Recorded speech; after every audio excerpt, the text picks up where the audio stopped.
நாங்களோட லக்ஷ்மி, நீங்கள் பார்த்துருக்க 0 லக்ஷ்மி. இன்றைக்கு எபிசோட் வந்து பவர் ஆஃப் விஜய் அப்படின்னு ரொம்ப ப்ரௌடாக சொல்லலாம். ஏன்னா அவர் ஒரு பிஸ்னஸ் மேனாகவும் இந்த இடத்துல வீட்டில் இருக்க பிரச்சனையும் அப்படின்ட்டு எல்லாத்தையுமே அழகாக ஹேண்டில் பண்ணிகிட்ருக்காரு. ஃபஸ்ட்டு சாரதாமா சொன்ன சீன் எப்போதும் போல் அவங்க ஹர்ட் பண்ணிட்டு தான் இருக்காங்க. பட் அவங்களோட வியூவை அவங்க சொல்லிகிட்டு இருக்காங்க. ஓகேவா, ஸோ இதில் டைவர்ஸ் அப்படிங்கிற ஒரு விஷயத்த ஆழமாக சொல்லி நான் வெண்ணிலா விஷயங்களை சரி பண்ணுற கொஞ்சம் டைம் கொடுங்க, மன்னிப்பு அப்படிங்கிற ஒரு விஷயத்தில் தான் விஜய் வருவார்.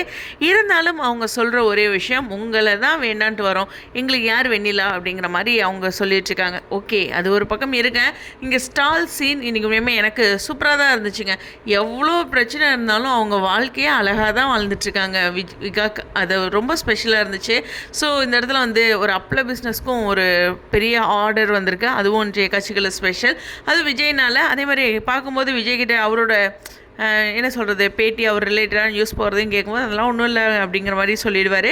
அதுவும் கேஷுவலாக இருந்தது. எனக்கு இந்த அப்பள பிஸ்னஸ் ரிலேட்டடாகவும் அடுத்து அவங்க எதிர்கொண்ட விதமும் மறுபடியும் அங்கே என்ன சொல்கிறது, பத்திரிகையாளர்கள் வந்து டார்ச்சர் பண்ணது, இதெல்லாமே அந்த பத்திரிகையாளர்கள் டார்ச்சர் பண்ணுற வரைக்கும் அந்த சீன்ஸ்லாம் சூப்பராக இருந்துச்சு.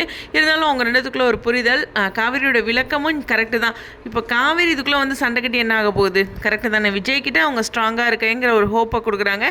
விஜயை பார்த்துக்க சொல்கிறாங்க. அவங்களும் ப்ரெக்னெண்ட்டாக இருக்காங்க. ரைட்டு தான். ஸோ இந்த பொண்ணு பண்ணிட்டு இருக்கிறதுக்கு விஜய் தான் அதிரடி காட்டணும். அந்த அதிரடியாக ராகினி வீட்டை விட்டு வெளியில் போகிற மாதிரி பயங்கர ஆக்ரோஷத்தோட வீட்டுக்கு மறுபடியும் போயிட்டு பண்ணிகிட்ருக்காரு. ஸோ ராகினிகிட்ட பல்லார் அரையிற மாதிரியே கேள்வி கேட்டு அறைய கை ஓங்கும்போது அஜய் வராரு. இப்போ நாளைக்கு அந்த அஜய்க்கு அடி உலக போகுது. ஸோ இன்றைய பகுதி ரொம்பவே ஸ்பெஷலான விஷயம். கண்டிப்பாக வந்துட்டு விஜய் காவேரியுடைய அந்த அழகான காட்சிகள் தான். ஸோ அந்த இடத்துலையும் ஒரு கேர் இருக்குல்ல, அது போதுங்க எங்களுக்கு. உங்களுடைய கருத்துக்கள்.